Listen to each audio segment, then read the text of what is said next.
நம் ஆண்டவர் இயேசு கிறிஸ்துவின் நாமத்தினால் மகிழ்ச்சியும் சமாதானமும் நம் அனைவரோடும் இருப்பதாக. மத்தேயு 18:15 முடிய.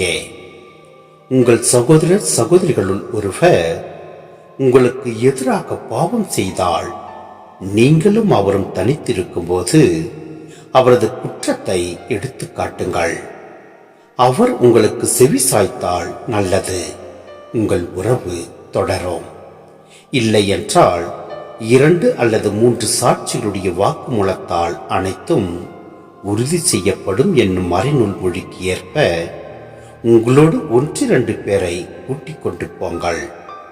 அவர்களுக்கும் செவிசாய்க்கவிடில் திருச்சபையிடம் கூறுங்கள்.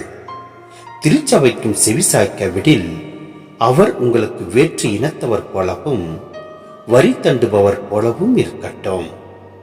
மண்ணுலகில் நீங்கள் தடை செய்பவை அனைத்தும் விண்ணுலகிலும் தடை செய்யப்படும். மண்ணுலகில் நீங்கள் அனுமதிப்பவை அனைத்தும் விண்ணுலகிலும் அனுமதிக்கப்படும் என நான் உறுதியாக உங்களுக்கு சொல்கிறேன். உங்களுள் இருவர் மண்ணுலகில் தாங்கள் வேண்டும் எதை குறித்து மனமொத்திருந்தால் விண்ணுலகில் இருக்கும் என் தந்தை அதை அவர்களுக்கு அருள்வார்.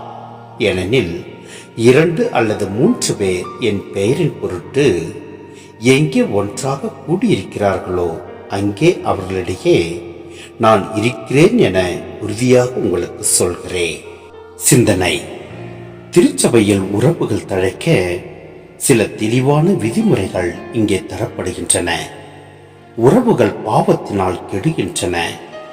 தனிப்பட்ட வகையில் குற்றம் செய்தவரை சந்தித்து அவரை உணர வைத்தல், அவர் திருந்தாவிட்டால் 2-3 பேர் அவரை உணர வைத்தல், இதுவும் வெற்றி பெறாவிட்டால் திருச்சபையின் அதிகாரிகள் அவரை உணர வைத்தல், இவை அனைத்துமே தோல்வியாகிவிட்டால் இறுதி கட்டமாக தான் தவறு செய்தும் அதை உணர்ந்து ஏற்காதவர் திருச்சபைக்கும் புறம்பாக்கப்பட வேண்டும்.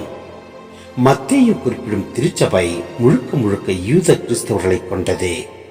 வேற்றினத்தார், வரித்தண்டுவோர் போன்றவர்களை இகழவாகவே இவர்கள் இன்னும் கருதியதில் வியப்பில்லை.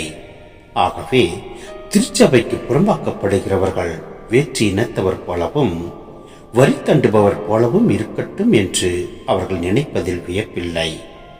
திருச்சபையில் இருக்க வேண்டிய ஒரு சிறந்த விதியை வலியுறுத்துகின்றது. இது சிறு குழுக்கள் வழியாகவும் வெளிப்படுத்தப்படலாம்.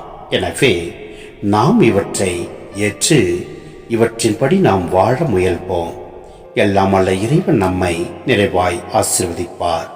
ஆமென்.